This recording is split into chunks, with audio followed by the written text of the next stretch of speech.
Eles protegem-nos. Eles defendem-nos. Eles ajudam-nos em alturas da necessidade.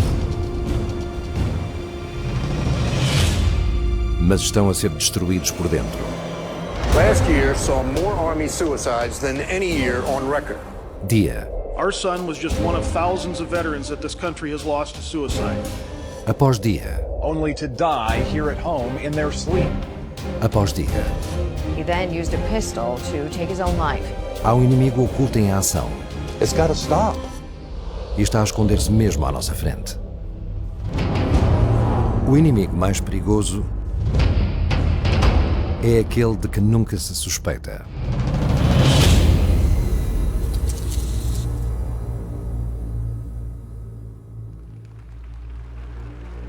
(18 de junho de 1940). O psiquiatra e brigadeiro-general J.R. Rees abordou o plano estratégico para a psiquiatria na reunião anual do Conselho Nacional de Higiene Mental. We must aim to make it permeate every educational activity in our national life. Public life, politics, and industry should all of them be within our sphere of influence. Mas para alcançar os seus objetivos, os psiquiatras precisavam de um campo de provas com um orçamento ilimitado e que continuasse a crescer.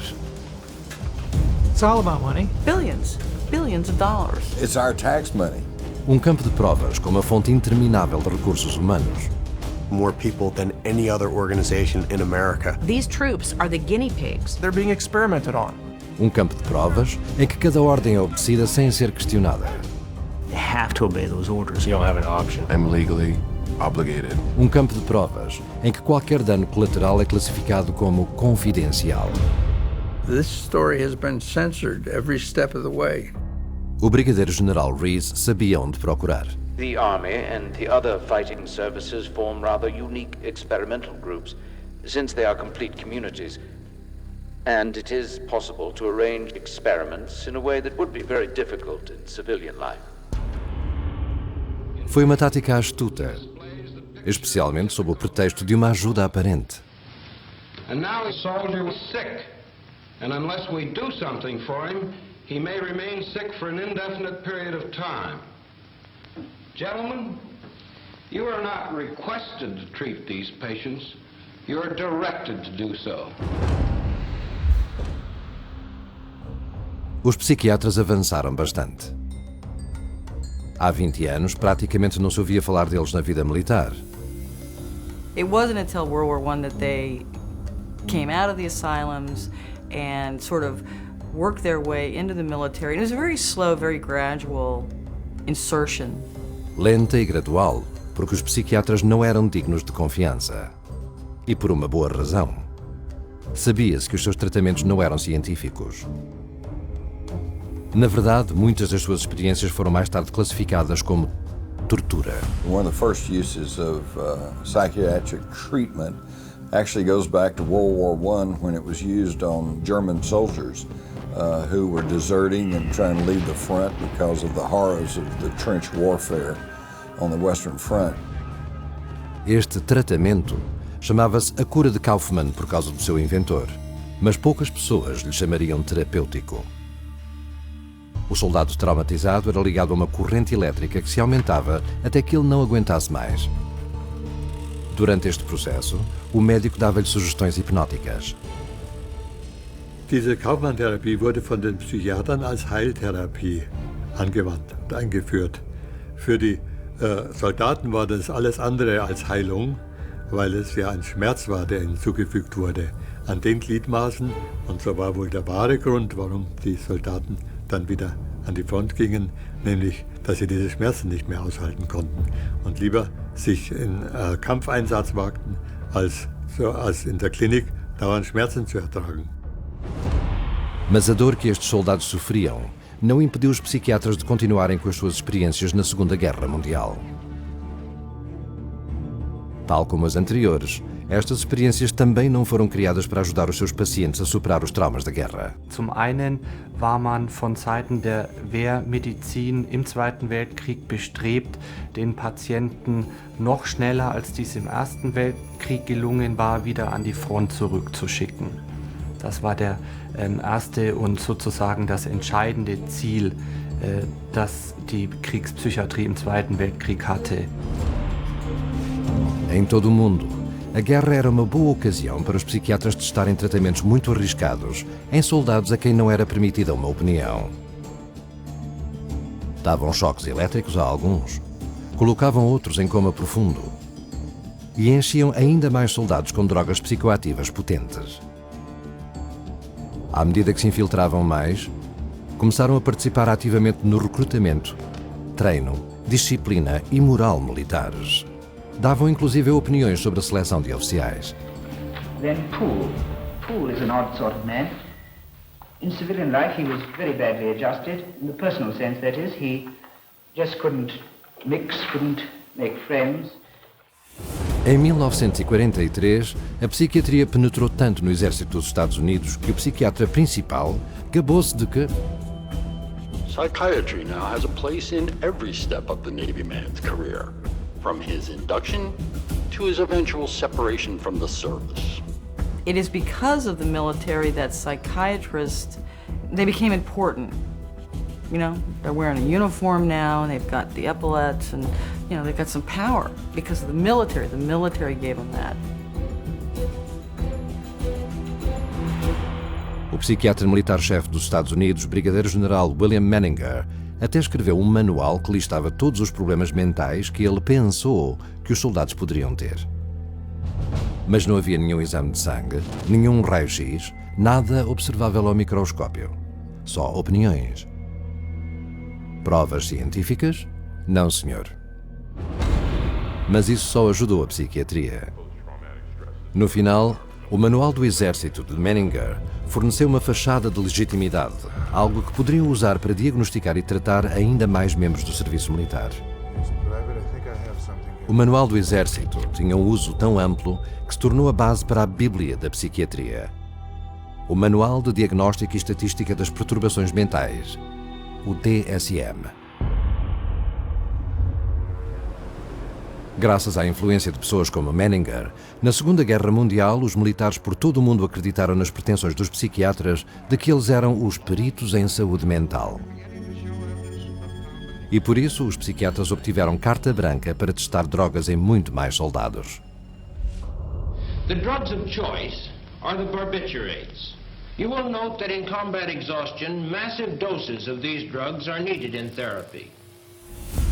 During the Second World War, both Americans and Germans experimented with stimulants because everybody thought, well, this is great, you know, it helps you focus, it keeps you awake. Uma destas drogas era o Pervitin, que foi dado aos soldados alemães para diminuir as inibições e aumentar a agressividade. Man kann sagen, dass dieser Feldzug durchaus Pervitin getränkt war, was die Wehrmachtssoldaten betrifft. Die Wehrmachtssoldaten waren für ihre Gegner unfassbar fit, sie waren unfassbar wach, sie hielten sehr, sehr lange durch, sie waren furchtlos, sie waren aggressiv und wirkten vor allem auf die Gegner wie aufgezogen. Et il a fallu à peu près 18 mois pour que les accidents apparaissent en nombre considérable, c'est-à-dire des jeunes soldats qui brutalement se conduisaient comme des bêtes féroces, tiraient sur tout ce qui bougeait, sur les civils et sur leurs propres compatriotes. Et les accidents, les imprudences au pilotage d'avions, au pilotage de chars ont été telles que l'armée allemande a interdit l'utilisation de ces drogues à partir du milieu de l'année 42-43. Et l'armée anglaise a vécu la même expérience. Os japoneses também utilizavam estimulantes. Estes davam coragem imediata aos seus combatentes, mas com um preço.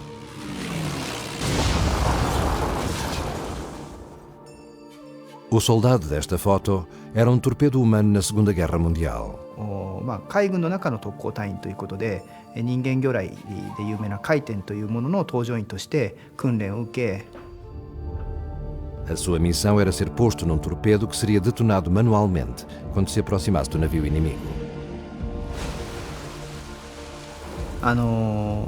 海軍の中ではね、とにかく先行艇部隊、先行艇による特攻を、とにかく成功させるためにということで海軍ぐるみでというかね、でもってとにかく搭乗員たちにアンフェタミンを投与させて作戦行動を成功させるということがもう行われていたということですね。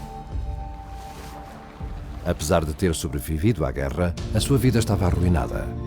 で実際に私の叔父も、帰ってきて、復員してきてからそういった形で今度メタンフェタミンヒロポン中毒になってで今度ヒロポンが禁止されたわけですよね。今度は何になってかもうアルコールもう本当にアルコールはひどかったです。私も叔父が叔母にね本当に暴力を振るうシーンっていうのは何度も見てますしだから彼自身も実際に自殺を3度図って Entre os anos 50 e os anos 70, os psiquiatras em países como a Inglaterra, os Estados Unidos e a União Soviética continuaram a usar as suas forças armadas como campo de provas para um arsenal de tratamentos experimentais. Os psiquiatras militares estadunidenses usaram os soldados para fazerem experiências com LSD. The squad, composed of volunteers for the test, responded like well-trained soldiers, immediately and without question. The squad, all except the drill sergeant, now drugged with LSD. After a few minutes, the men found it difficult to obey orders.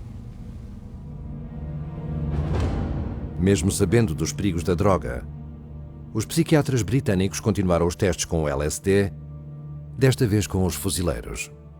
Unknown to the troops, the drug was added to the water on the second day. At 11:40, the first effects of the drug make their appearance. The men no longer take cover, they relax and begin to giggle. 70 minutes after the administration of the drug, with one man climbing a tree, the troop commander gives up, saying, "I cannot do anything about this. I cannot control the men and I can take no action myself. I am wiped out as an attacking force." E só Deus sabe o que os psiquiatras soviéticos deram aos seus soldados. В советской армии я служил поваром. И обычно перед обедом приходил доктор, врач, и давал нам пакетик, чтобы мы сыпанули в борщ или там в кашу и размешали. Но мы обычно говорили, что это такое. Это нормально, это витамины. Но что это такое, я не знаю. Тем более, что мы, повара, обычно свою долю вынимали из котла до того, как приходил доктор. Ao longo do tempo, continuavam a dar drogas psiquiátricas aos soldados para usos que nunca foram estudados ou aprovados. Isto tem sido experimento enorme. In the Falklands campaign, aircrew were given uppers and downers so that their flight duty rotas could be maximized. We've gotten reports that the Gulf War II pilots do take amphetamines, they do take dexedrine, and that at the nighttime they're given Ambien to bring them down so they can sleep. So they're continuously on this up and down kind of scenario. Certainly in the Iraq, Afghanistan wars, psychiatry has played a huge role, huge. A psiquiatria agora é setor reconhecido nas Forças Armadas em todo o mundo. Dizem que temos de confiar nos psiquiatras e que eles são as autoridades. O único problema é que as coisas não melhoraram. Só pioraram.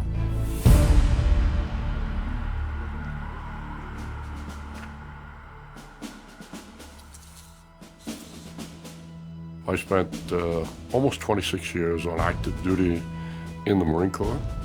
I retired with the grade of Brigadier General. I was an Army captain in the aviation branch. I was a Staff Sergeant E5 in the United States Air Force. I was in the United States Marine Corps from 2007 to 2011. Florida Army National Guard. 31st Engineering Battalion. I was in aviation and military intelligence. Battlefield intelligence analyst. I was a U.S. Navy fighter pilot. Combat medic with an LPN license. So my nomenclature would be a 68 Whiskey Mike 6. I got out as a sergeant, non-commissioned officer, this past March. I didn't see the emergence of psychiatry in the Army up until I suffered my own injury. And then it was like, it was a flood. It was a flood of doctors and it was a flood of meds. O soldado de hoje sofre o mesmo stress que o soldado do passado. Horas longas de trabalho, missões duras, períodos prolongados longe dos entes queridos. E quando os problemas mentais e emocionais ocorrem, não há dúvida de que estes são reais. Mas hoje em dia, nas Forças Armadas, onde quer que os soldados procurem ajuda, eles frequentemente vão parar às mãos de um psiquiatra. You can go to a chaplain, and a chaplain is just somebody that you can talk to. But I think part of the issue is that a chaplain is kind of obligated to route you straight to a psychiatrist if you mention any key words, you know? Like, yeah, I have been stressed out or something like that. If you tell a therapist you're depressed, they're going to send you to a psychiatrist. It's going to happen. It's just how it works. So they'll make a real quick decision on you have a problem or what the problem might be within just minutes. So 10 minutes, maybe 15 minutes, if you're lucky, 45 minutes in the office. A prática padrão para um psiquiatra é, primeiro, diagnosticá-lo com um transtorno mental. Ele poderá dizer-lhe que tem um desequilíbrio químico no cérebro, mesmo que não tenha feito exames para o provar. E nunca o fará, porque não existem exames. De facto, não existem exames para praticamente nenhuma das centenas de doenças mentais listadas no Manual Diagnóstico da Psiquiatria.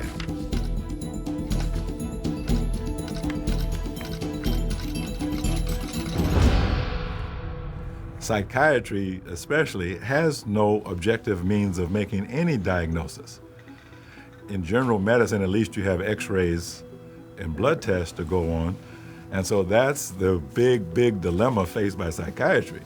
They have zero ability to diagnose, so they have zero ability to treat. No physical abnormality has ever been found. So there is no physical abnormality to demonstrate by an MRI, a CT, an EEG. It's another fraud, pure and simple. It's another fraud. Portanto, os psiquiatras diagnosticam-no com doenças cerebrais, coisas físicas que estão mal com o seu cérebro, que eles não têm como provar que existem. There were no medical tests of any kind. There were no blood tests. Nothing that I could tell that was scientific in any way or medical in any way. Somebody suggests that you have a disorder, a disease or something, there should be some sort of objective test. It's not unreasonable to ask for it. It's not unreasonable to insist on it. Mas não vai conseguir nenhum exame dos psiquiatras, só opiniões. E eles não se refreiam de as dar. There are troops that are seeing psychiatrists who are automatically, before they even open up their mouth, being diagnosed just because of the way how they look. The psychiatrist told me that I would never amount to anything in the military again because of the emotional trauma I experienced and my current, at the time, my depression levels, my stress, my anxiety. I was never going to accomplish anything in the military. I would never be a good soldier again. And the only viable option that the military saw was to discharge me. When a psychiatrist says your life is not worth anything because it's been all some sort of psychosis or some sort of trauma event, or you've got this disease or that, or some brain chemical or whatever, a soldier's life turns into nothing.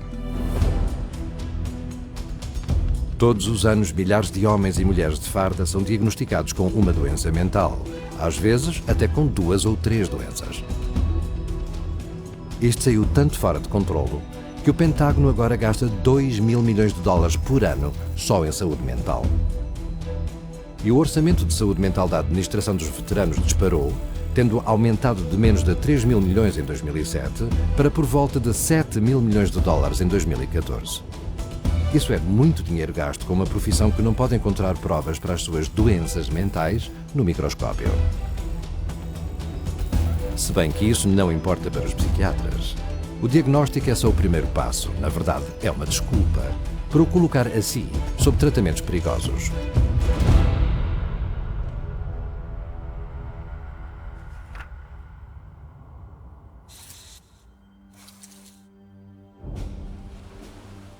I joined the Navy when I was 17, and I was medically discharged, I should say, from the SEAL teams.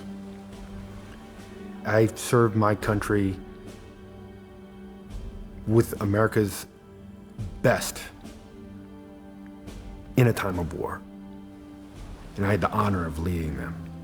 But I did lose, my swim buddy, which is the guy you go through SEAL training with. And that gave me a survivor's guilt that I can't begin to describe. And, I make it through combat in multiple firefights and nothing. I got blown up by an IED, it broke my neck, and I didn't know it at the time. But I lived with that for like 5 years, make it through all of that. And I come back and they almost kill me with pills. O resultado quase inevitável do diagnóstico de um psiquiatra é a prescrição para uma droga psiquiátrica. Há muito poucas outras coisas que os psiquiatras fazem, e eles têm feito muitas prescrições. De 2005 a 2011, o Departamento de Defesa dos Estados Unidos aumentou as suas prescrições de drogas psiquiátricas aproximadamente em 7 vezes. Isto é 30 vezes mais rápido do que com civis. Este tráfico de drogas não é diferente para os veteranos. We get this guy from the Veterans, I think the Veterans Administration or something like that. And he's basically telling you, if you are depressed, if you do something erratic, it's a disease. This guy is literally the loudest guy in the entire briefing. Very just in your face about it. And he's just basically saying, if you're doing anything other than what you normally do, you have a disease and you need to be put on the system, you need drugs. We can control it with medication. And then right after that, they're gonna get prescribed whatever drug the psychiatrist seems fit rather than just being able to talk to somebody. No therapy, no lifestyle change. It's a straight line of how they educate these doctors in pharmacology, a symptom to a drug. Os psiquiatras não fazem ideia do que as suas drogas fazem ao corpo humano. Mas quando chega a hora de passá-las, eles nem se importam. My older brother got out of the Marine Corps, like I said, about a year ago. And when he went to the VA hospital to make his disability claim and talk to him, he told him that he had trouble sleeping. And he didn't tell me what they gave him, but he basically said they gave him a big bag of happy pills. So I came home on R&R from Iraq and got severely depressed. And they went and told me to go see Don-based psychologist, which then they prescribed me meds. He basically told me what was wrong with me and prescribed me with Zoloft, and that was pretty much it. I've been on Ambien, Seroquel, Paxil. That was one of the big ones. A very dangerous drug that I just think is very harmful called Abilify. It kind of puts whatever meds you're on steroids. Wellbutrin, Zoloft, modafinil, methylphenidate, trazodone, Prazosin, and Ambien. Starts out with Dexedrine, Vibrid, Dalmane, Citalopram, Thorazine, Citalopram, Prozac, Prozac, and Effexor at the same time. Stelazine, Zoloft, Compazine, Seroquel, Cogentin, Abilify, Nodular, Wellbutrin, IV Amitol, Depakote, Artane, Xanax, Halperidol or Haldol, Klonopin, Diazepam, Adderall, and Librium. 5 milligrams to 300. 300 milligrams. 1,200 milligrams of lithium a day. Most individuals who would be given these drugs have no clue what the drug is, really, or what it can do to the mind, really. They just don't know. So it's a blind date. And and sometimes it turns out to be kind of an ugly one. A imposição do consumo de drogas aos militares atingiu um nível extremamente alto, especialmente nos Estados Unidos. No total, nos últimos 10 anos, o governo dos Estados Unidos gastou mais do que 4,5 mil milhões de dólares só para medicar soldados e veteranos. Na verdade, em 2011, o Pentágono gastou mais com comprimidos, injeções e vacinas do que em helicópteros Black Hawk, tanques Abrams, aviões cargueiros Hércules C-130 e mísseis Patriot juntos. The use of both psychiatry and psychotropic drugs has just ballooned in the U.S. military. Every soldier that I've talked to, every time they seen a psychiatrist, they would prescribe them some kind of psychotropic drug right off the bat. I would say 60 to 70% of the soldiers we saw in our center were on medication. Let me give you an example. I was on a committee, a scholarship committee for veterans at a college, and they invited the VA psychiatrist to come in to give a talk about post-traumatic stress disorder.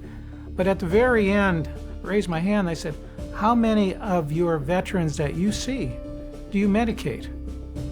And initially he tried to skirt the answer. He said, I see the most difficult. And I said, we all see the most difficult. How many do you medicate? 98%. It's criminal. E esta situação não é muito diferente no resto do mundo. I deal a lot with a lot of our soldiers within our NATO brothers and sisters. Canada, New Zealand, Australia, UK, Germany, France, Belgium, and even soldiers down in Italy and even in Spain. Each and every one of them have complained about the issues dealing with psychotropic drugs with them. I was stationed in Germany for a while. I was in Kosovo for a while. And they had talked about that, yeah, when they see the psychiatrist, they do give them psychotropic drugs. So it seems like it's a worldwide problem. A lot of our veterans have told us that when they went for help whilst they were still serving, they were then prescribed medication. It didn't help. Quand on envoie un patient chez un psychiatre, il ressort directement avec des molécules chimiques. Et ça, on commence à avoir les effets secondaires et on commence à avoir les problèmes. І справді, психіатри давали військовослужбовцям небезпечні наркотики, при цьому знаючи, що військовослужбовці мають у руках небезпечну зброю. Och någonstans så finns det ju någon drivande orsak till att vi skriver ut mer och mer piller.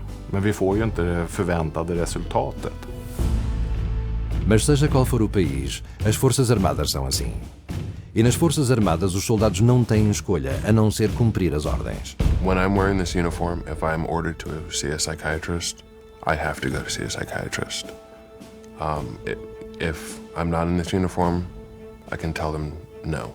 The suggestion to go see the psychiatrist came across as a heavy recommendation. It wasn't a direct order, but it was, this is something you should go do. It's something that needs to be handled. You should go do this. E depois há a pressão para que tomem as drogas. I actually asked my commander that. I said, do I have to take these drugs if is this an order? And they all just stared at me, wouldn't give me a no or a yes, imply that I'm supposed to take this. If I would have refused, I probably would have lost my rank or lost opportunities in the military because I wasn't taking care of the property of the military, which was my body. Most of the troops that I talked with did not want to take the psychiatric drugs, did not want them, did not need them, and rebelled at having to take them. But they were told that if you don't take these drugs, you can't get your compensation and you can't get any more VA treatment. if you deny the drug usage. So they did. I have heard that military personnel have been ordered to take these drugs. My response to that is, that's an illegal order, and I had that verified by a Judge Advocate General right here in Washington, D.C. It's illegal to demand that. If a psychologist tells you that you have to take it or you're going to lose your benefits, you need to report that psychologist to the proper authorities. Oficialmente, 1 em cada 6 militares estadunidenses está sob algum tipo de psicotrópico. Mas eis a questão.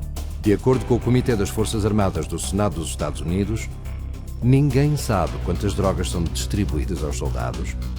Não há nenhuma evidência por escrito, nenhuma prescrição, são simplesmente distribuídas. O facto é que a quantidade de prescrições psiquiátricas nas Forças Armadas é provavelmente muito maior. Em particular, quando tantas pessoas qualificam para a maior combinação de diagnóstico de drogas de sempre.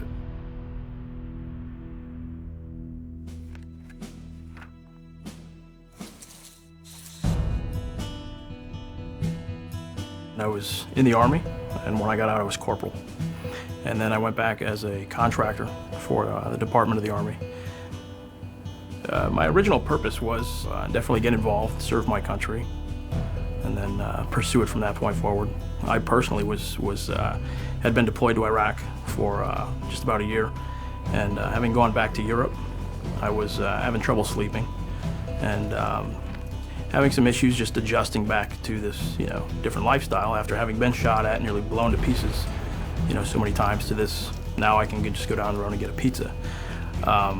And one of my officers recommended I go see a psychiatrist. Within 10 minutes it was, so you're probably bipolar, most likely ADD, and PTSD. Os efeitos visíveis do stress de combate foram mencionados por escritores na antiguidade como Homero e Heródoto. Os franceses chamavam-lhe mal du pays. Os alemães chamavam-lhe Heimweh. Na Espanha chamava-se estar roto. Não importa que nome lhe tenham chamado, centenas de militares têm reconhecido que, por vezes, os horrores da guerra podem ser demais para os soldados. Antes isso era considerado como uma reação nervosa, era o que se esperava do combate. Mas os psiquiatras hoje em dia rotulam-no de disfunção cerebral, o que apareceu em 1980 como transtorno de stress pós-traumático, TEPT. This war isn't any different than any other than guys coming back with shell shock, battle fatigue or combat fatigue, and now they're calling it post-traumatic stress disorder. It's been around forever. E tal como com os outros transtornos, este não foi descoberto por testes científicos. Os psiquiatras fizeram lobby e elegeram-no por votos para o Manual de Diagnóstico e Estatística. Foi literalmente escolhido por votos. Hoje em dia é o diagnóstico mais popular da psiquiatria militar e tem sido propagado rapidamente no mundo civil. The goal is to combat post-traumatic stress disorder, or PTSD. Helping veterans with PTSD. Soldiers' post-traumatic stress disorder. I was diagnosed with PTSD. PTSD. How many times do you hear PTSD in the media now? People really don't understand it, I don't think, and we're just trying to assign a label to people, our soldiers and sailors that are coming back from these very horrific events that they're being witness to. People who suffer from post-traumatic stress are reacting to a traumatic event in a normal fashion. What we believe is that the military is treating veterans in particular with post-traumatic stress as though they have a mental illness. We don't believe they have a mental illness. We believe that they're wounded and what they need is healing. In PTSD, psychiatry has created a disease. They speak of it as a disease just as they speak of generalized anxiety disorder and clinical depression as diseases, but none of them are actual diseases. If someone shows up in my practice and they say a psychiatrist or other doctors diagnosed me with post-traumatic stress disorder, I would actually ask the patient, okay, what tests were done to establish that diagnosis? And they'll think about it and they'll realize that nothing was done. They just got the opinion of whoever the practitioner was. Certainly there is stress that goes along with combat. When you put a soldier into an environment where he's not getting sleep, he's being shot at, friends around him are getting hurt or dying, that's going to cause some bad side effects. Sure, those phenomena exist, but that doesn't then equate to, well, let's drug him. Não há nenhuma falsidade acerca dos horrores do stress de combate. Mas será que isso é o suficiente para a psiquiatria inventar uma disfunção cerebral, cujo nome pareça médico, para convencê-lo a aceitar os seus supostos tratamentos? E depois continuam a expandir a sua definição mais e mais amplamente. What qualifies for PTSD has recently been downgraded, but they have directives that come out that say, well, now we're going to suggest that everybody who's, been in a war zone could possibly, maybe, and so with that, anybody qualifies. What I saw with the new privates coming in is they were just out of basic training and they were given psych drugs for PTSD, for being in basic training for 9 weeks. I was diagnosed with PTSD because I came back and I was a little jittery. And it's just, I guess they said that I had PTSD from that when it was just, I was still kind of trying to assimilate back into the scene of not being in combat, of not being over. The determination that I had PTSD was almost made before I even walked into the office. They told me that it was clear that I had post-traumatic stress disorder and that I needed medication to fix it. Nearly every soldier in my company was diagnosed with PTSD. Nearly every soldier. Há 175 combinações de sintomas diferentes que um psiquiatra pode usar para o diagnosticar com TEPT. Não é de admirar que 37% de veteranos de guerra recentes estão sob tratamento para isso. Uma vez que tenham sido rotulados, 80% destes receberão prescrições de psicotrópicos. E destes veteranos drogados, 89% são colocados em antidepressivos e 34% em antipsicóticos potentes. Mesmo depois do psiquiatra mais proeminente de TEPT ter feito um estudo admitindo que os antipsicóticos não funcionam. Just because a medication can be widely prescribed doesn't mean necessarily that it's really helpful overall for the symptoms of post-traumatic stress disorder. Se os psiquiatras se dessem ao trabalho de fazer um exame médico padrão, haveria uma chance de encontrarem algo de errado. Algo que poderiam rotular de TEPT, mas só o dano físico é que pode ser verificado com um exame cerebral. Há o que se chama uma lesão cerebral traumática, ou LCT. E estima-se que 320 mil soldados sofreram disso. Traumatic brain injury is an injury to the brain itself, either caused by a concussive blast or a closed head wound. There's some difficulty determining between traumatic brain injury and post-traumatic stress because the symptoms tend to mirror each other. Inability to focus, short-term memory loss, difficulty with rage or anger. You're talking about a physical injury, an actual brain injury, as opposed to a mental health, a condition. It's the two absolutely, totally separate things. I'm handling a Gulf vet who's got traumatic brain injuries. He's labelled with PTSD, and he's got a lump of shrapnel in his head. So, hang on, you don't get lumps of shrapnel flying into your head and embedding in your skull do not leave you with no effect on the brain. The brain's going to take a real hammering from that sort of thing. É claro que a maioria dos psiquiatras não vai descobrir a LCT porque nem fazem os exames para a descobrir. Em vez disso, enquanto o problema real aumenta, eles disfarçam-no com a medicação. O que pode piorar as coisas ainda mais.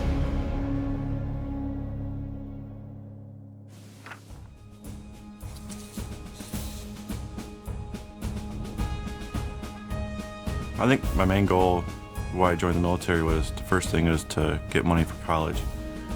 And then all my friends were going in and they were having a blast with it, and I just really wanted to do something with my life and not just stay here in a small town and not do anything. I served in 2 branches of the military. I served in the Marine Corps and also the Army, and got out as a specialist also at E4. When I was in the Marine Corps, I never went and saw a psychologist, but when I was in the Army, they told me I had to go see one. At that point, he diagnosed me with PTSD and prescribed me Prozac and Wellbutrin in Iraq, still carrying a weapon, still in the combat zone. The psychologist said that my anxiety and depression, everything, like stuff like that, should actually go away. And actually it did not, it got worse. A vida de soldado é exigente. Ele é treinado para estar alerta, decidido e concentrado, e tem de estar em ótima forma física e mental. Isto é uma necessidade. Mas os psicotrópicos podem deixá-lo incapaz para o combate. Os psiquiatras sabem disso, mas ainda alegam que estes são terapêuticos. Esta é a realidade. All psychiatric meds are mind-altering drugs.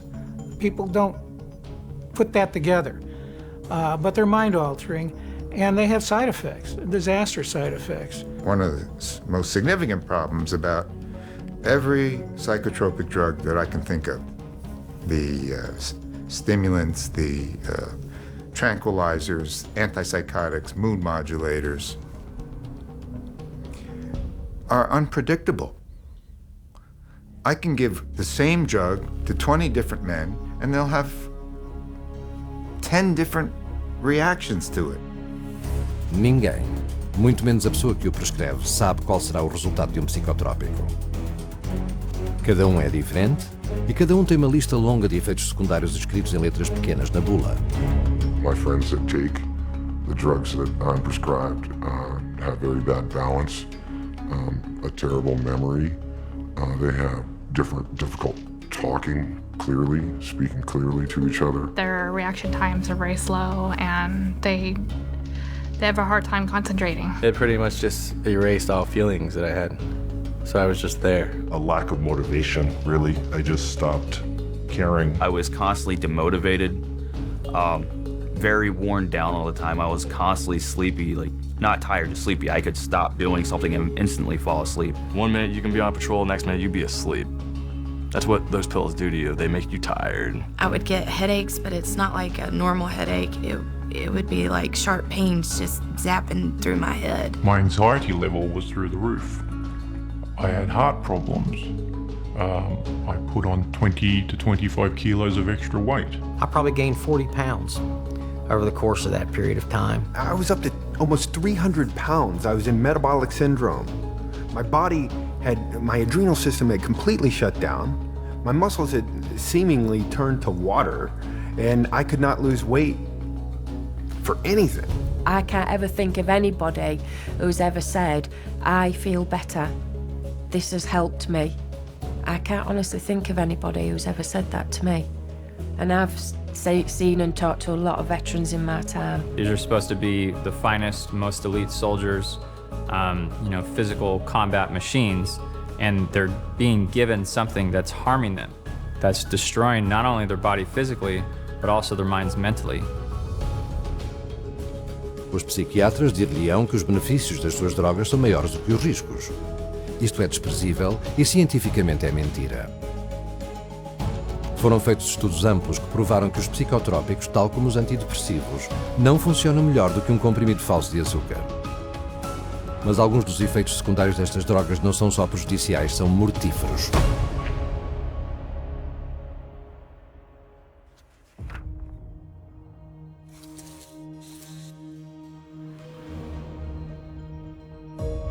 Além de todos os efeitos terríveis que pode experimentar com os psicotrópicos, está o facto mais estranho de todos. Eles não curam nada. Então o que é que eles fazem? Alteram o seu comportamento, acabando com os seus sentimentos. Isto não só impede que a pessoa aplique o seu discernimento, mas deixa-a incapaz de perceber o mundo à sua volta. Até há um nome para isto: despersonalização. I've had patients who've been given very large doses of psychoactive drugs over a period of about a year, and basically destroyed their sense of self. They don't care almost about anything. You could go up to someone and start yelling at them, and if they're on the large enough cocktail, they won't do anything.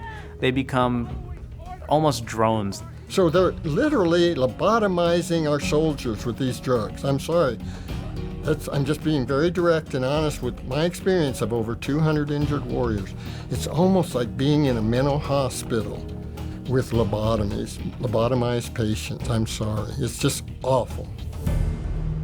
E a despersonalização torna-se muito perigosa quando a droga cria outro efeito secundário comum. If someone is numbed like that, they're less likely to be concerned about the consequences of their behavior and might resort then to impulsive actions, violent actions. Some of the effects of the drugs that we're aware of, that the veterans we've dealt with have come across, have been things like more anxiety, more anger. They're having all these fits of anger, aggression, they're getting in fights with their significant other. And of course what this has led to is just a really horrendous number of domestic shootings, domestic beatings, child, wife abuse. Os números mostram que isso é verdade.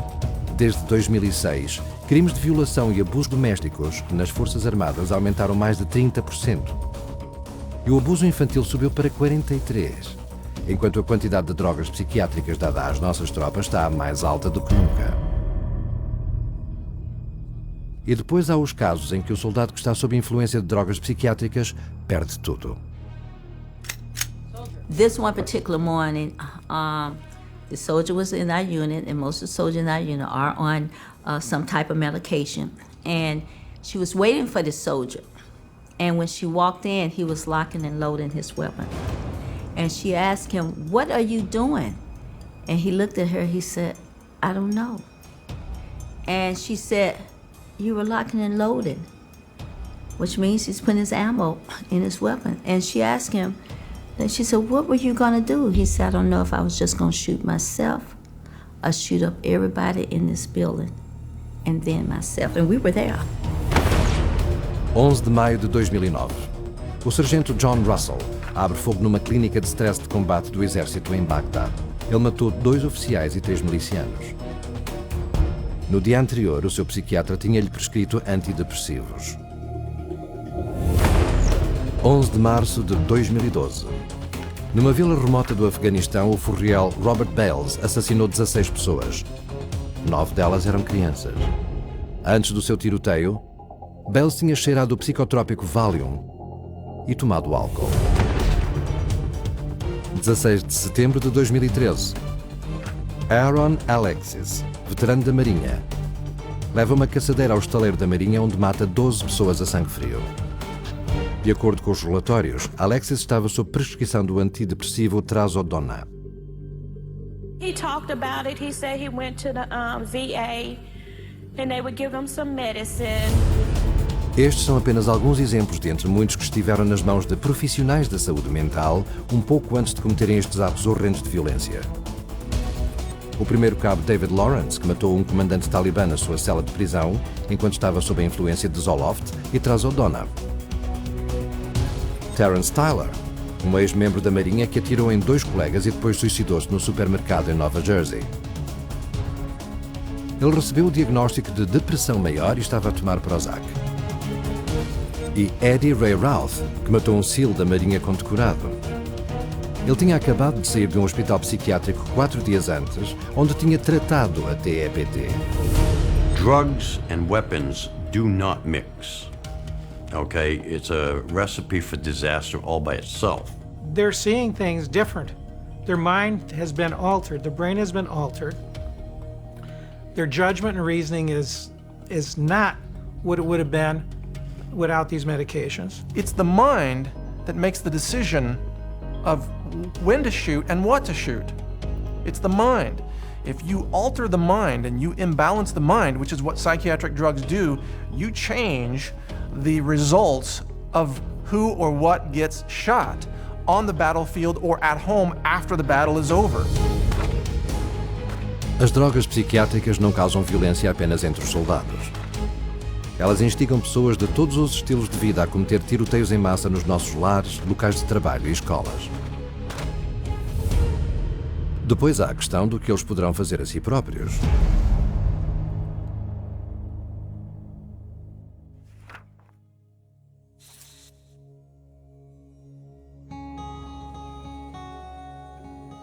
Ever since I was a little kid, I always loved the military. I loved the Army, and I think I always knew that I wanted to, join. I just said, I wanted to go and experience it, and just to serve my country. And then I went to the recruiter station. I said I want to jump out of airplanes and ride motorcycles. And right then they said, "We got a job for you," But I did it, and it was good. It was right after combat. So, I started getting these dreams and flashbacks and all that stuff, and then, kind of like big anxiety and all that stuff. And I went to my doc, and they said, "Yeah, we got to get you some meds," and they gave me them, and, that was it. You first start taking it, you feel great. Whoa. And then it just it's like, you get immune to it, and then let's take a higher dose. Let's take a higher dose. In my experience, I didn't see anything helping at all. I felt like it was making everything worse. I gained like 40 pounds taking the meds. We looked it up, and that one med, I don't remember what it was called, but it said it acted like you had like 1,500 calories every pill you took, and I had to take it 3 times a day.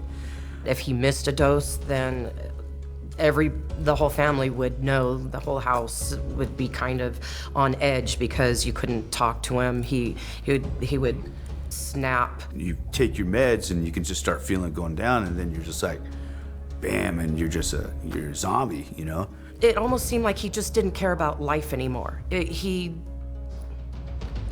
wasn't himself. My body was breaking down, and my wife, she's all into herbs, and she's saying this isn't right. And then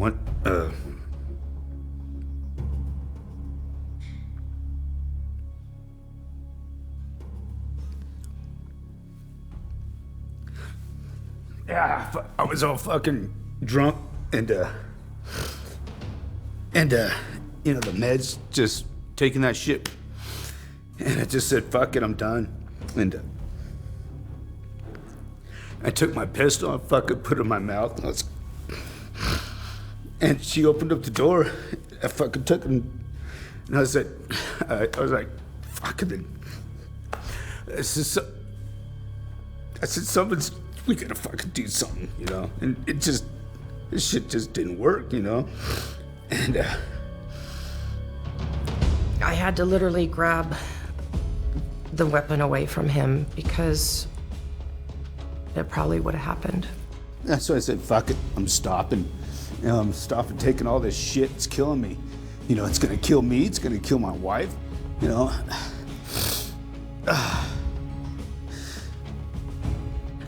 That was the straw that broke the camel's back. It wasn't working, and something had to be done. I didn't want to lose my husband. I didn't want him to kill himself, and I didn't want to be killed as well in the process. I knew I wasn't me. It was the drug that was doing it, and I knew I had to change or I'd be dead, and that's why I changed it.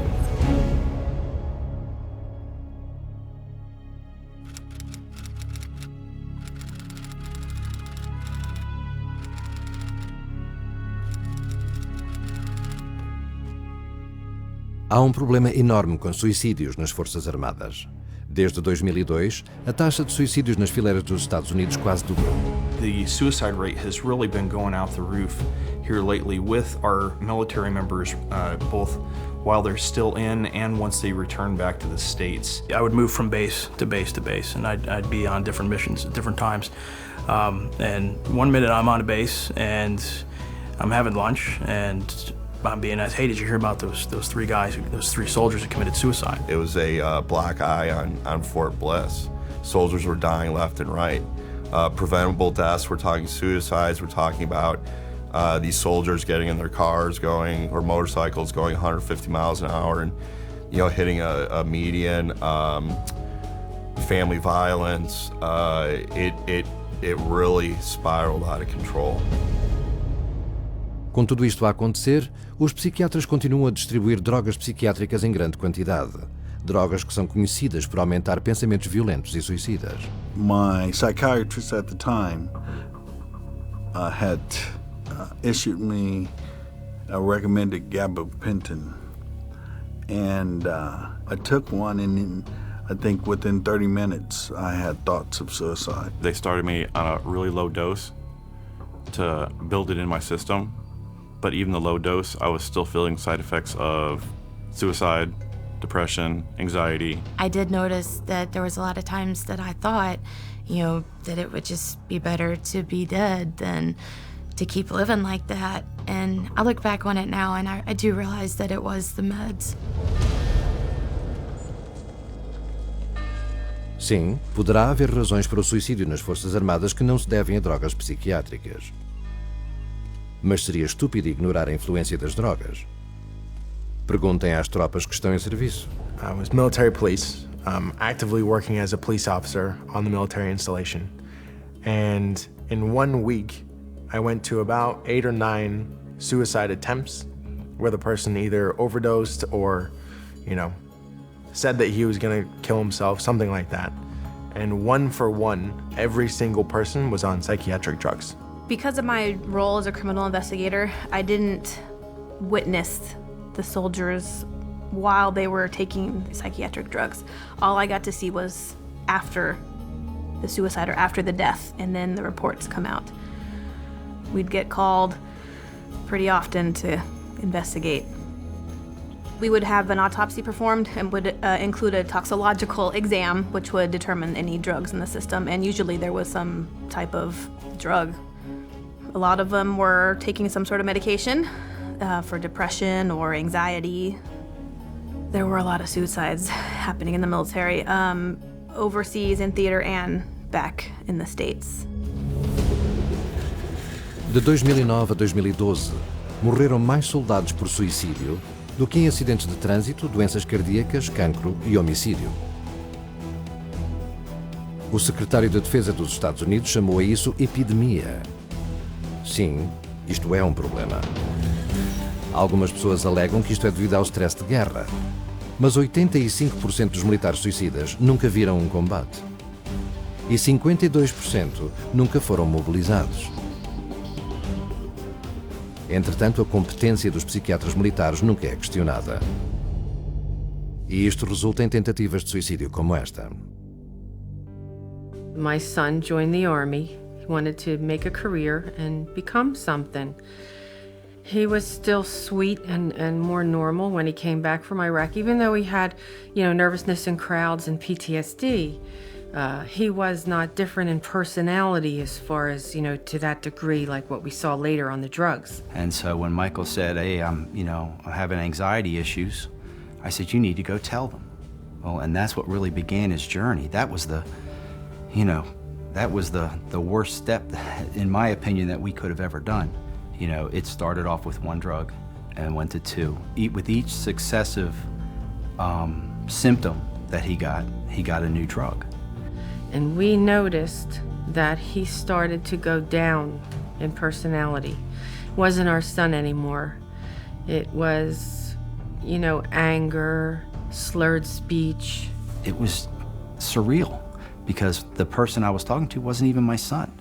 He was unsure of himself. He didn't have any will to do anything. At one point, he had stopped brushing his teeth, drinking water, eating, because he didn't care. He didn't even know that he was that way. And I researched and discovered that our soldiers were being medicated and that they were committing suicide from it. So I printed all my research out and I handed it to my husband.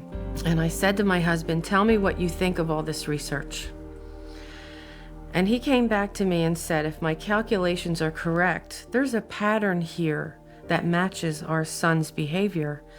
And if my calculations are correct, he's just about ready to commit suicide.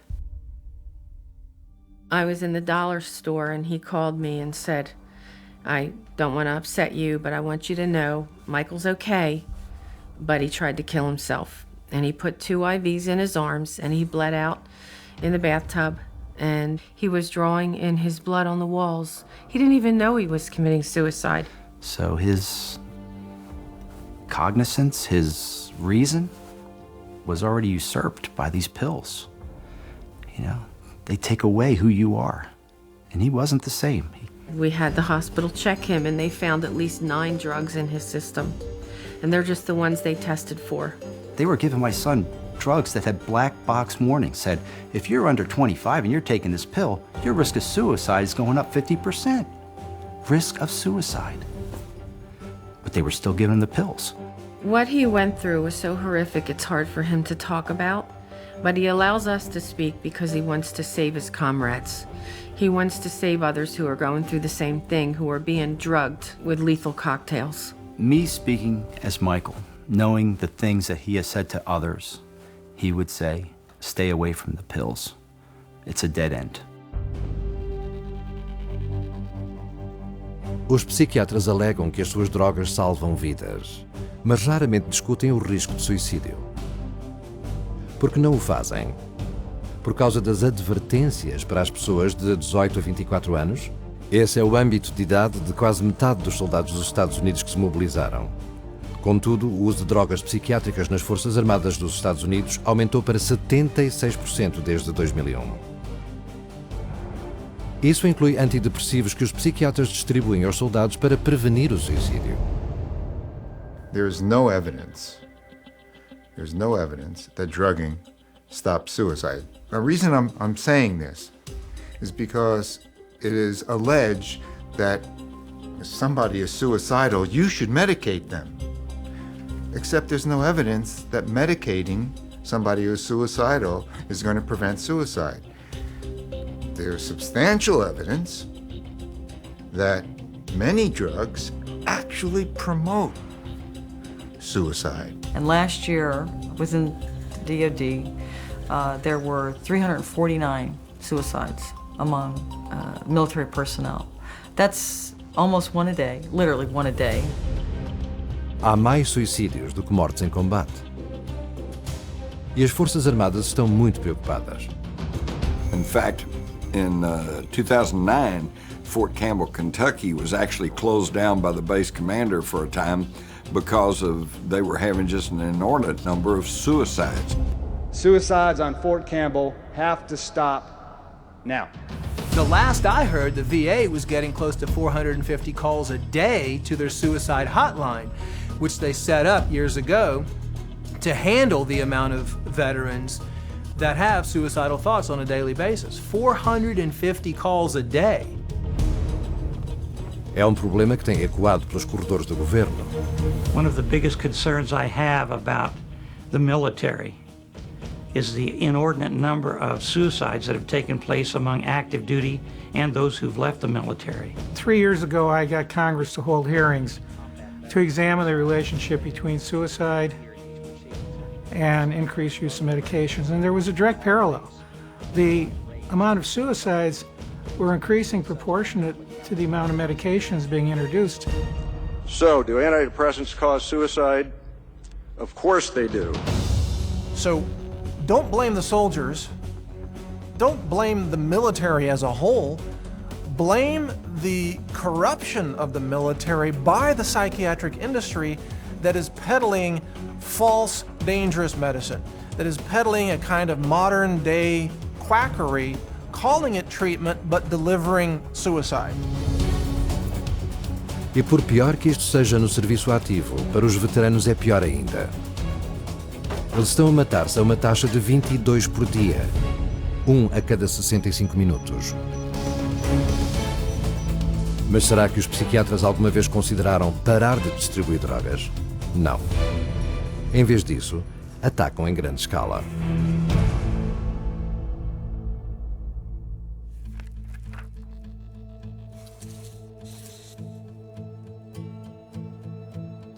I was a very highly functioning non-commissioned officer. I was a platoon sergeant at the time.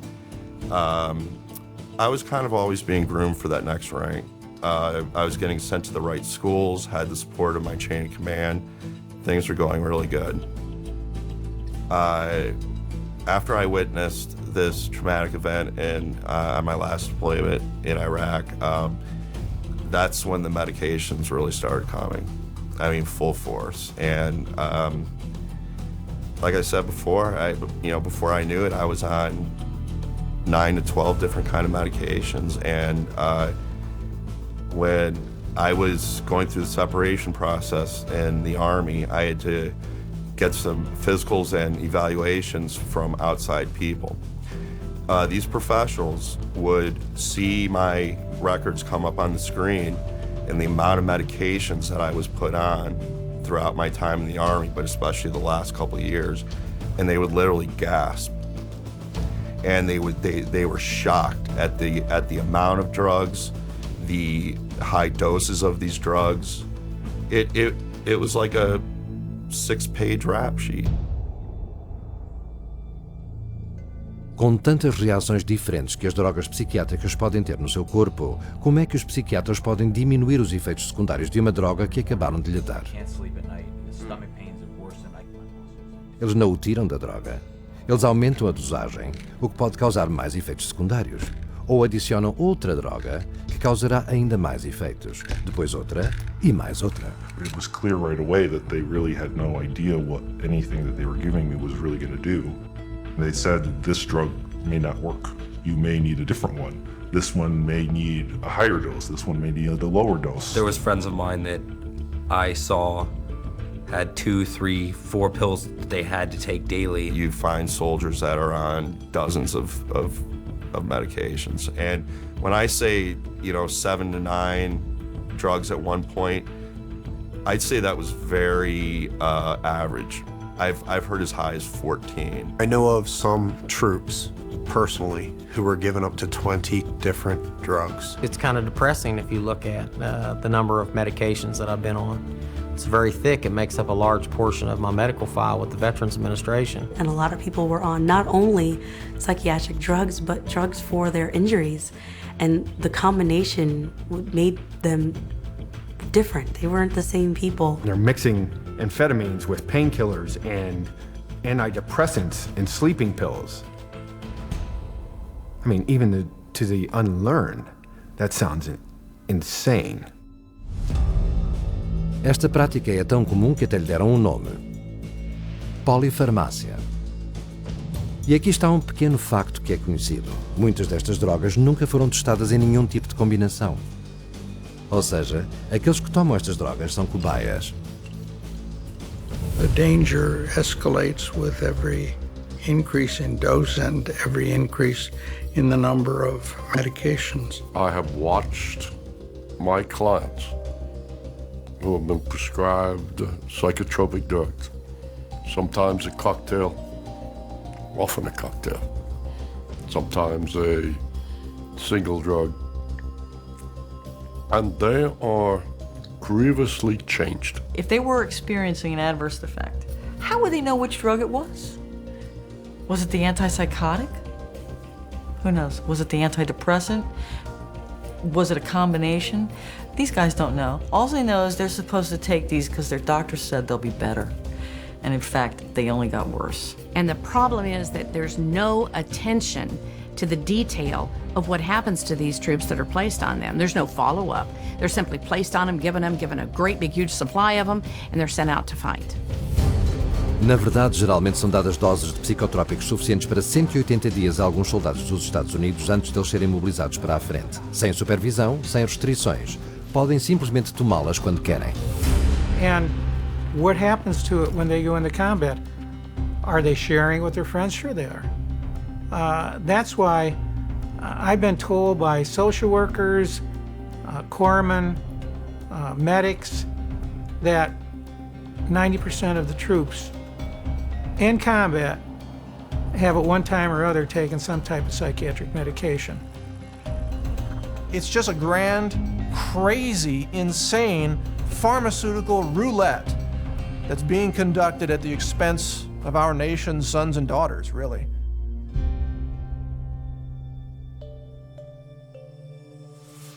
My husband never did drugs, nothing, never did anything, and I dated him 5 years before I married him.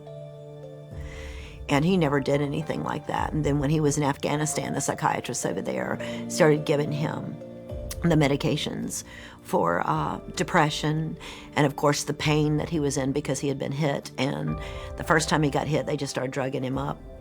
And the second time he was hit is when they sent him home to me. And 2 weeks after him being home, the violence was so incredible. I told him that we needed counseling or we just needed to get a divorce because I couldn't live in the abuse that I had just gone through because my husband never treated me that way. Needless to say, at that point, I didn't realize that these drugs were affecting him. At one point in time, my husband was on 21 drugs, 21 at one time.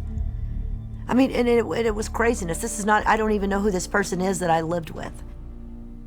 I've tried to get him help right from the beginning with the drugs, and they're refusing him any help. They just keep continuing to give him the drugs, and he's not getting any treatment.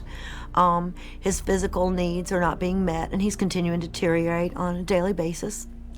The whites of his eyes are now yellow. They have a yellow tint to them.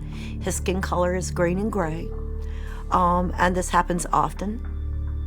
And we do have the fear that we will wake up in the morning and he's going to die.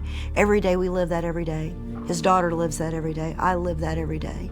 Is today the day that he's going to die? Is today the day I'm going to get the call?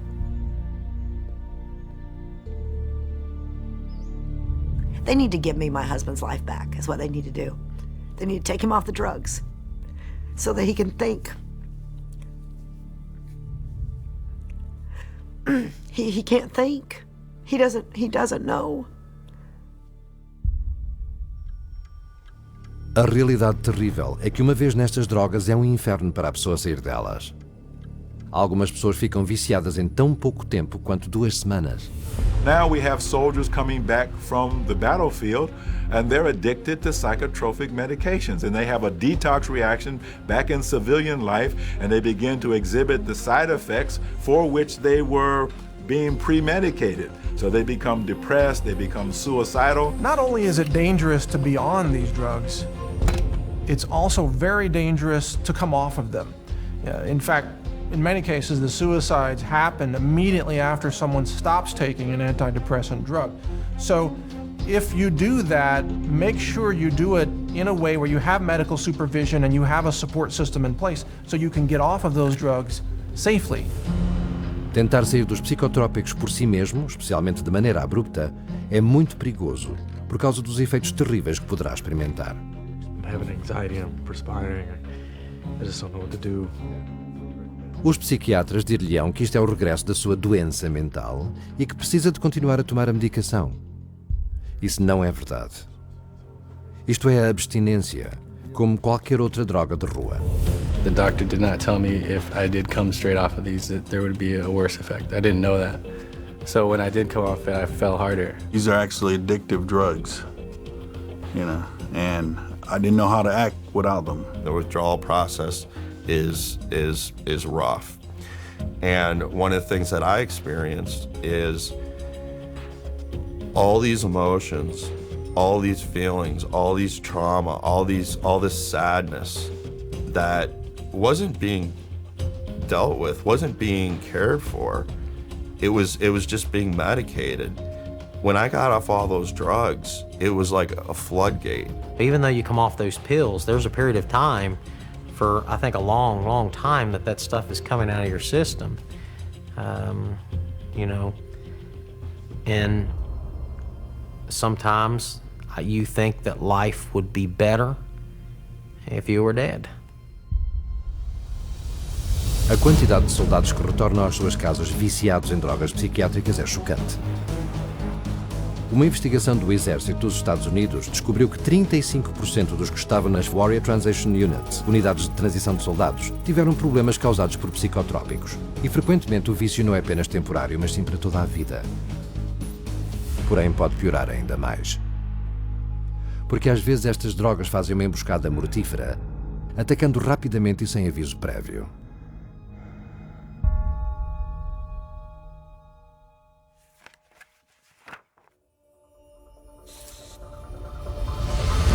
Gunnery Sergeant Chris Bacchus survived the assault on Baghdad, a deployment to Afghanistan, and a second tour in Iraq.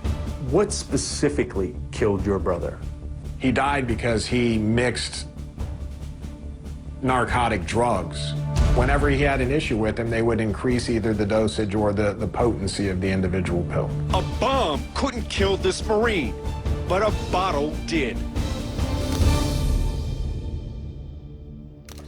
Chris Bacchus tinha 2 antidepressivos, 2 opiáceos e o ansiolítico Ativan no corpo. Foram encontradas na cena um total de 27 prescrições diferentes. A maioria delas tinha sido prescrita recentemente. A autópsia revelou que foi a interação das drogas que o matou.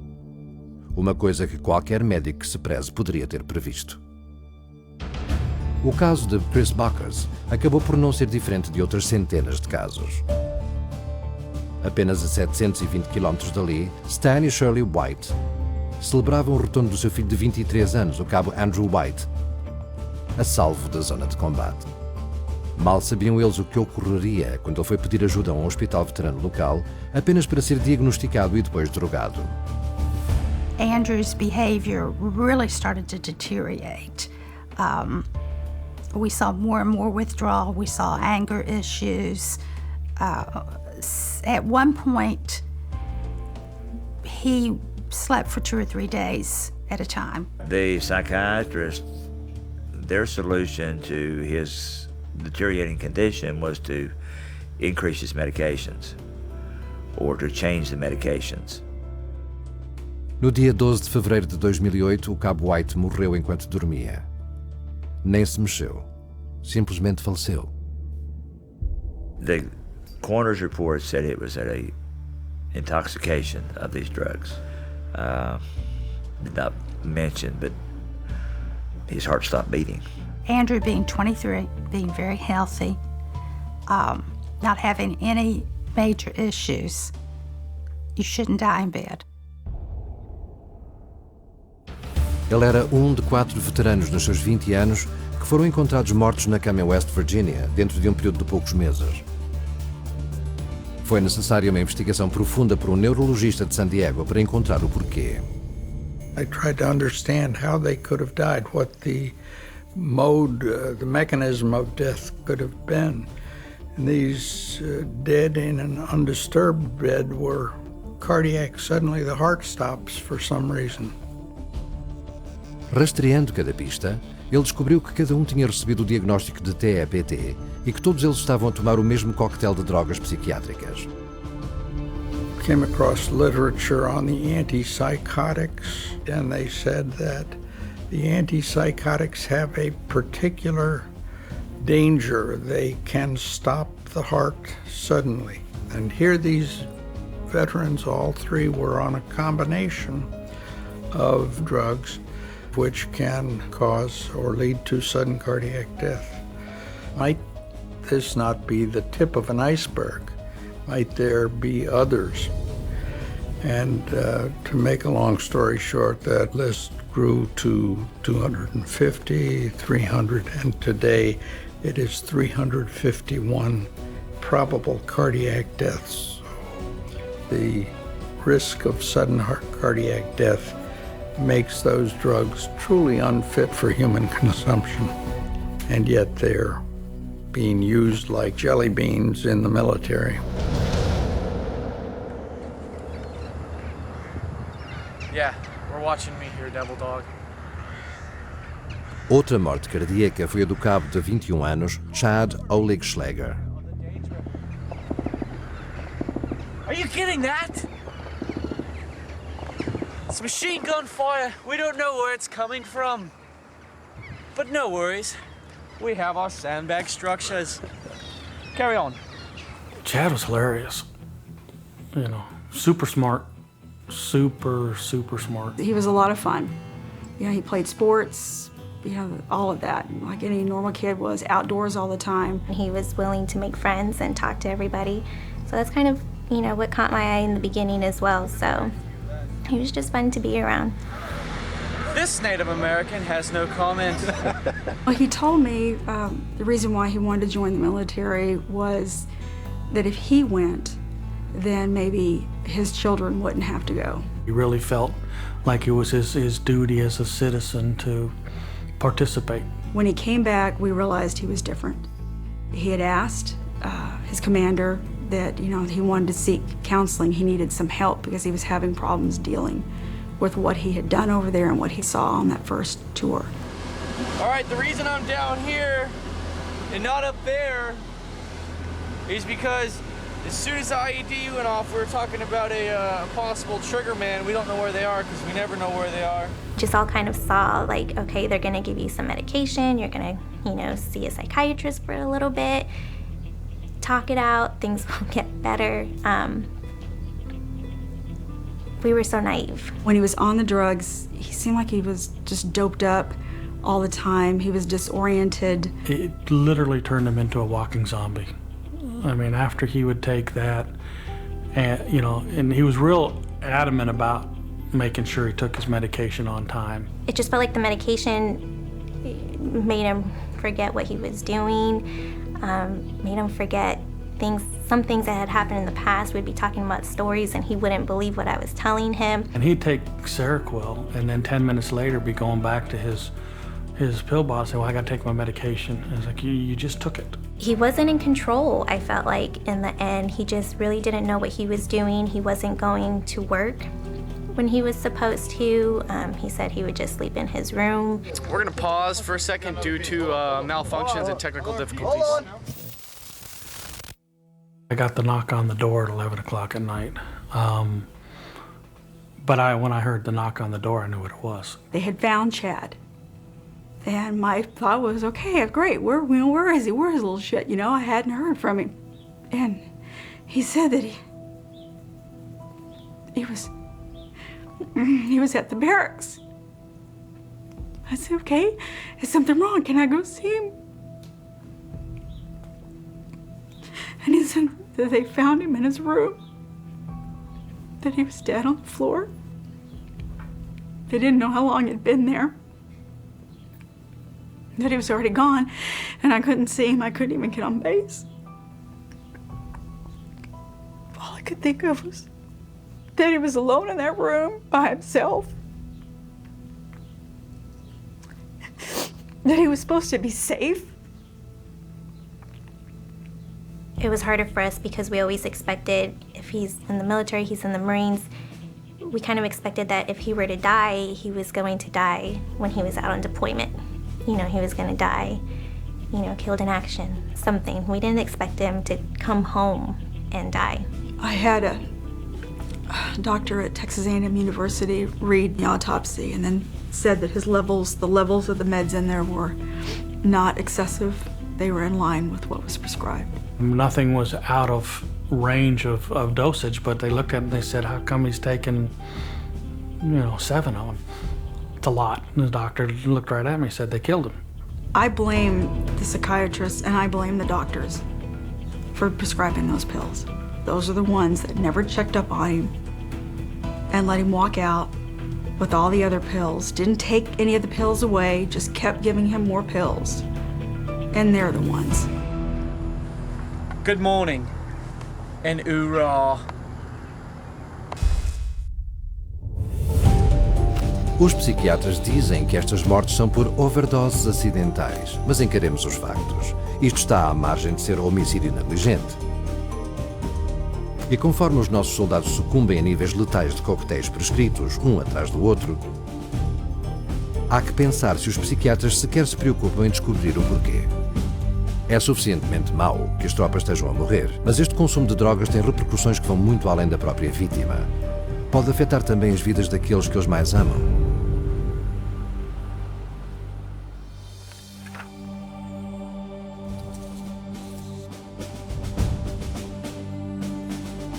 I was with the 101st Airborne Division. I was assigned to them doing gun truck and convoy security, Operation Iraqi Freedom. I came out as a captain. I've got a total of 26 months in combat. When I came out, returned home from Operation Iraqi Freedom, anyone that marked that they had seen combat or had seen someone killed or had participated in combat operations directly, it was mandatory that you went to mental health. I myself was prescribed Prozac, Depakote, and at one time Zoloft. One night in I'll never forget this as long as I live. One night I had laid down and I'd taken my pills, and I took a shot of Jack Daniels. At that time, I had my children staying with me, so I didn't get drunk or anything like that, didn't drink overly heavy, and for some reason I decided to sleep on the couch this time. And I can remember opening my eyes and not being able to move my arms and my legs, and literally feeling like I was choking to death. And my son, who was 13 at the time, he came in. Obviously I was making some noises, and he shook me so hard that I fell off of the couch. And that kind of woke me up. But literally I felt like I was dying. And I can't help to think, if my son wasn't there to wake me up, would I have been a statistic? Maybe. Quer esteja em serviço ativo, ou seja, veterano, soldado sob drogas pode afetar negativamente o resto da sua família. What we're seeing is that now this label of being broken and disordered is not only being utilized with our troops, but it's now also extended with their families. You hear stories about these young children that are living with a deployed mommy or a daddy who just can't handle the deployments. So what happens is these troops that were deployed come home, whether or not they saw combat doesn't matter. They're still being forced to take a subjective questionnaire, psychiatric questionnaire, and based off of the results are getting told to do these drugs. And when they take the drugs, they become somebody that's different than what that child remembered them to be. Now that child has to deal with coping in a way that is very different than what they had to deal with when the parent was initially home. That child can't handle it. So what happens? Mom and dad says the child needs to go see somebody for help. The child goes seeks help. The child gets the same drugs that mommy and daddy's on. Instead of dealing with the problem the right way, it's a lot easier to give a kid a pill, which ultimately destroys that young mind and ultimately erases somebody from society when that child commits suicide.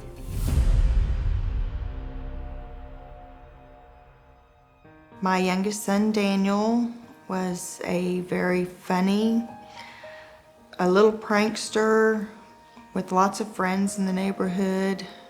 He was loved by his teachers at school. We would go out fishing or hunting or just playing around out in the woods. So were able to spend quite a bit of time together whenever I wasn't gone on training or deployment for the Army.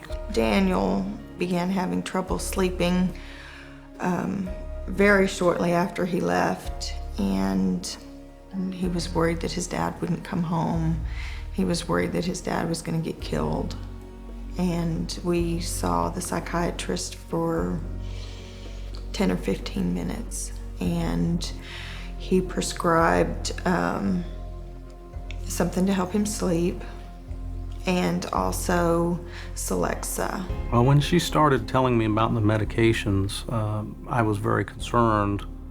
Overall, it seemed to me that, the situation was continuing to progress and he was just getting worse. My husband came home from Iraq 3 months early because of my concerns. I was very concerned at the personality change to becoming much more withdrawn and sad and depressed. He was having some bizarre behavior. He began cutting himself at school, and he began having hallucinations. Well, he never had any of those behaviors before being put on the drugs. We were all here at the house.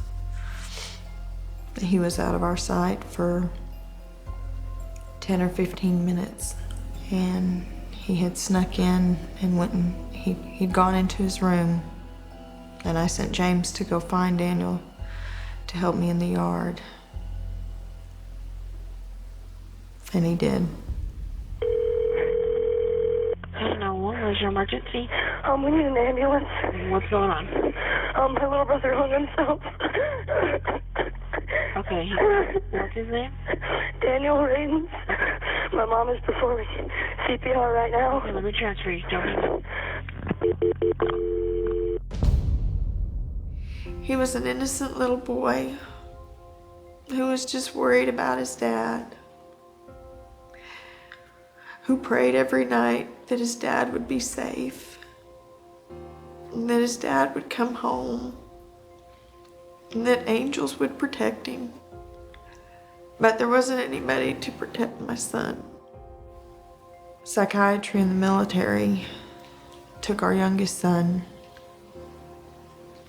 from us and ruined our family.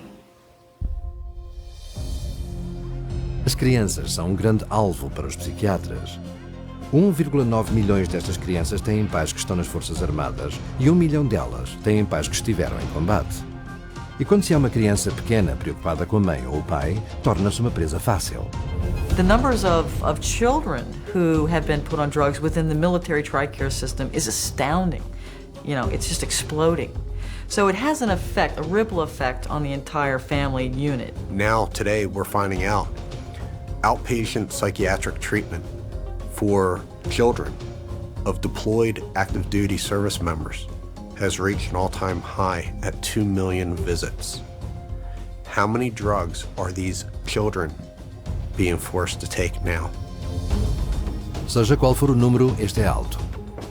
De acordo com um estudo no Jornal da Academia de Psiquiatria de Crianças e Adolescentes, 91% de todas as crianças que consultam um psiquiatra infantil saem de lá com uma droga psiquiátrica.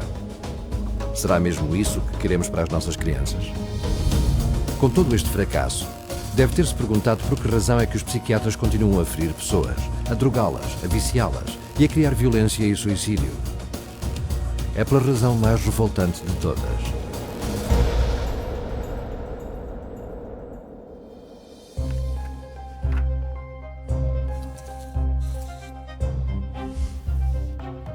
Os psiquiatras dizem que os transtornos como o TEPT não podem ser curados. Além disso, eles alegam que estes precisam de ser administrados com drogas para o resto da sua vida.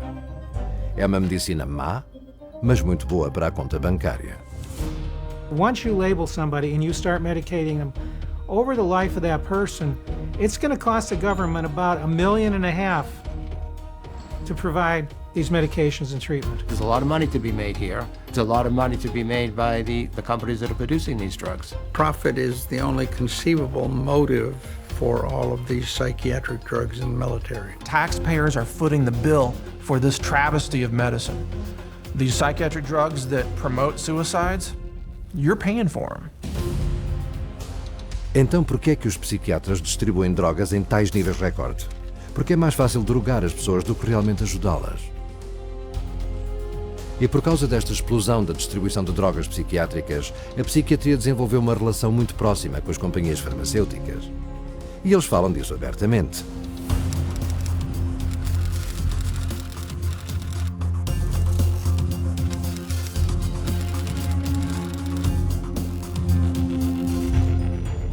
Infelizmente, seja qual for a direção em que olha, irá encontrar conflitos de interesses financeiros. Considerem Matthew Friedman, um psiquiatra e diretor executivo do Centro Nacional da Administração dos Veteranos para TEPT. Friedman não só tem sido pago como orador para 3 fabricantes de drogas diferentes, ele também fez parte do conselho científico das companhias farmacêuticas que produzem o Paxil e o Zoloft. E sabe que mais? Acontece que estas são as 2 únicas drogas psiquiátricas aprovadas pelo governo dos Estados Unidos para tratar o TEPT. Depois há a doutora Elspeth Cameron Ritchie, que até recentemente era a psiquiatra mais proeminente do Exército dos Estados Unidos. Ela alegou que o antipsicótico Seroquel é muito útil no tratamento de ansiedade e de pesadelos relacionados com o combate.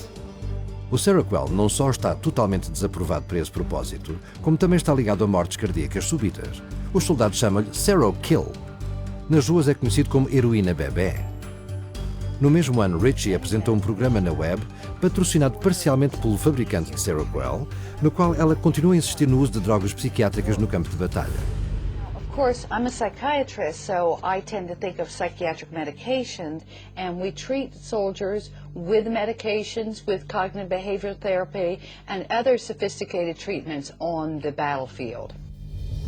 Por fim, há o psiquiatra e ex-brigadeiro-general Steven Zanakis. Quando ele estava no exército, ele insistiu fortemente em triagens psiquiátricas frequentes em soldados. Quanto mais, melhor. Hoje em dia, o exército faz 5 triagens diferentes dos seus soldados. incluindo uma triagem psiquiátrica obrigatória quando retornam do campo de batalha à casa e outra como seguimento 6 meses depois. E estas triagens estão carregadas de conflitos de interesse. O desenvolvimento de um questionário recomendado por um cirurgião-geral do Exército foi financiado pela Pfizer, a fabricante do antidepressivo Zoloft. Outro programa de triagem para os membros do serviço e as suas famílias é administrado por um grupo que recebe milhões de dólares de 8 farmacêuticas diferentes. Mas Xenakis quer o seu próprio quinhão. Ele planeia fazer milhões como CEO de uma corporação a vender dispositivos para exames cerebrais que ele planeia usar para diagnosticar o TEPT. O resultado é que com a psiquiatria é tudo por dinheiro. Certamente não é para ajudar. E, no entanto, sem reformar este sistema ineficaz e destroçado, o Departamento de Assuntos dos Veteranos dos Estados Unidos contratou recentemente mais 1.600 funcionários só para resolver os problemas que a própria profissão piorou. If all we're doing when we get more mental health professionals is more of the same thing, but then it's a fool's errand. E para o soldado que se juntou ao serviço e serviu com honra, tudo se resume a uma palavra: traição. One of the things I have the benefit of really is getting thousands of emails a week, whether it's from veterans or other people suffering from pharmaceutical damage. It's specifically veterans these days. We see an increase. We see people calling out and saying they feel betrayed. They are very proud to serve, fight for their countries, protect, the people back home, their loved ones. And I think all they ask for is to come home and be treated fairly, given answers and looked after. And they're not looked after, they're told, it's all in your head, it's mental, take the tablets, it'll cure, go away, and that's it. And I think that is betrayal. For a word to use for those people is an understatement. It's the deepest betrayal of a human being to kill them while claiming you're treating them, to call it medicine and deliver death. E isso é tão desnecessário. Porque há esperança. E esta não envolve tratamento psiquiátrico.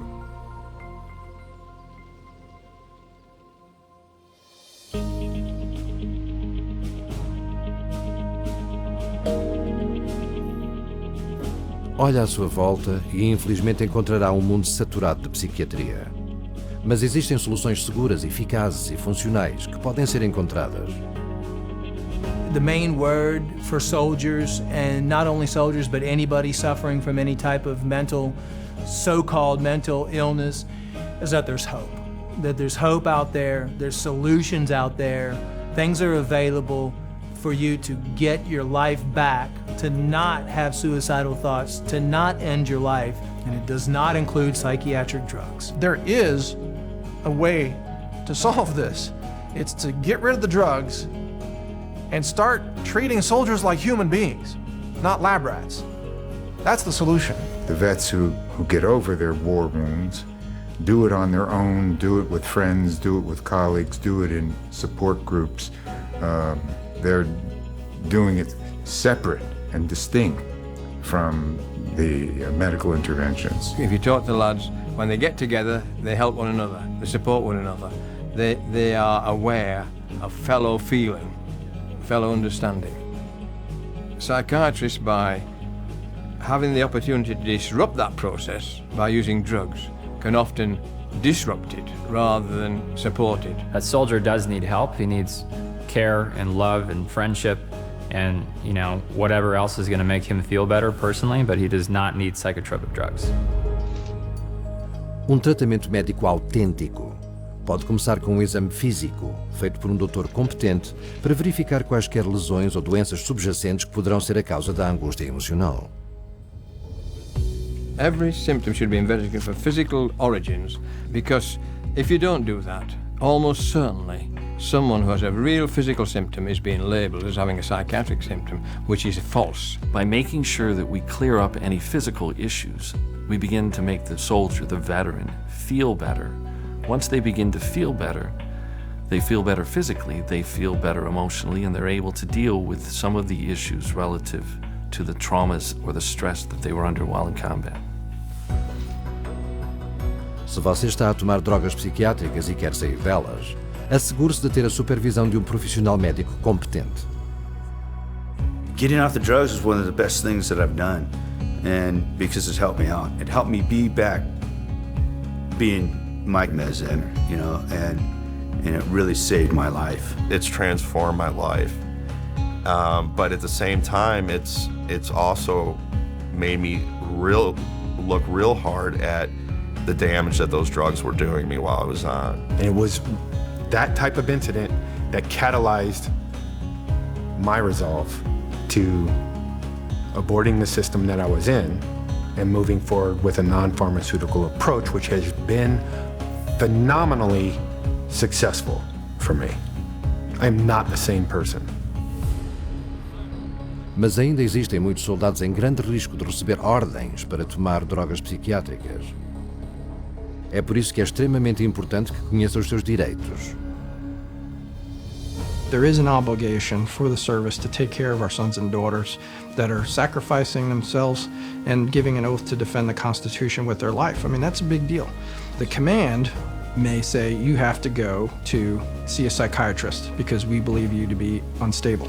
So does he have to show up for the appointment? The answer is yes. However, once you go into that therapist's office, you are not required to participate in that treatment. So on occasion, I have people that call me and ask me, you know, can I refuse this or can I refuse that? And I say, absolutely. Existe um direito subjacente ao direito de recusa, que é um dos mais importantes, o consentimento informado. Consentimento informado significa que você tem o direito de se informar com antecedência sobre todos os riscos e benefícios de tratamentos psiquiátricos propostos, todos os tratamentos alternativos e sobre a opção de não receber nenhum tratamento. Do active duty and military have a right to informed consent? Absolutely. But these soldiers, sailors, Marines are not informed as to all of the consequences of these medications, because if you were truly informed as to the consequences of taking these drugs, would you really take them? You know, and the answer is most likely no. O consentimento informado é apenas um de muitos direitos que você tem sob o Código Militar dos Estados Unidos. Muitos outros países também têm o direito de consentimento informado, mas cabe-lhe a si exigi-lo. Participe e informe as outras pessoas sobre estes direitos. Muitos sobreviventes corajosos da psiquiatria militar e as suas famílias estão a manifestar-se agora e eles precisam da sua ajuda. I don't want another family to experience what we've experienced. Unfortunately, that's happening. This is an outrage. What's going on here? Are these young people just guinea pigs? Apparently so. My daughter was a guinea pig. And she's gone. One of Tony's last things, you know, he always told me, just keep speaking up, Mom. Even if you only help one person, just keep speaking up. My goal is not just to tell Anthony's story, but I feel it's a story that's not unique. It's something that's happening to so many of our troops. As an advocate for my son and an advocate for wounded veterans across the country, our group that I work with, we're trying to make a change in that direction. So we made it our mission that we're gonna tell everybody we can and have the website have as much information that we can. We've got to get the word out to our soldiers. Don't take these drugs. Don't take these drugs. It's the beginning of the end. É necessário tomar uma ação imediata, não só nos Estados Unidos, mas em todo o mundo. Houve mais soldados e veteranos britânicos que cometeram suicídio em 2012 do que os que foram mortos em combate. O mesmo ocorreu com as forças armadas relativamente pequenas australianas ao longo da última década. 20% das mortes de tropas alemãs no estrangeiro foram por suicídio. E as forças armadas russas têm uma taxa de suicídio 65% mais alta do que no resto do país. So, what is the solution? Get rid of psychiatry and mental health. Don't leave them in charge. Mental health will not improve until psychiatrists are no longer in charge of it. I truly believe that they are destroying our military. The battlefield is safer than psychiatry. Do you understand that? Statistically, you are less likely to be shot by an enemy than to be killed by a pharmaceutical drug. That's the truth about psychiatry. Mesmo assim, o alcance da psiquiatria ainda vai além das Forças Armadas. Tal como J.R. Rees planeou, O tratamento psiquiátrico, tendo sido testado e desenvolvido nas Forças Armadas, propaga-se por toda a vida civil. Atualmente, a psiquiatria é uma indústria de 330 mil milhões por ano. Prometeu ajuda, mas proporciona dor, dano e morte. O inimigo oculto agora está revelado. O que acontece a seguir cabe-nos a nós. Agora tem os factos. Contra-ataque.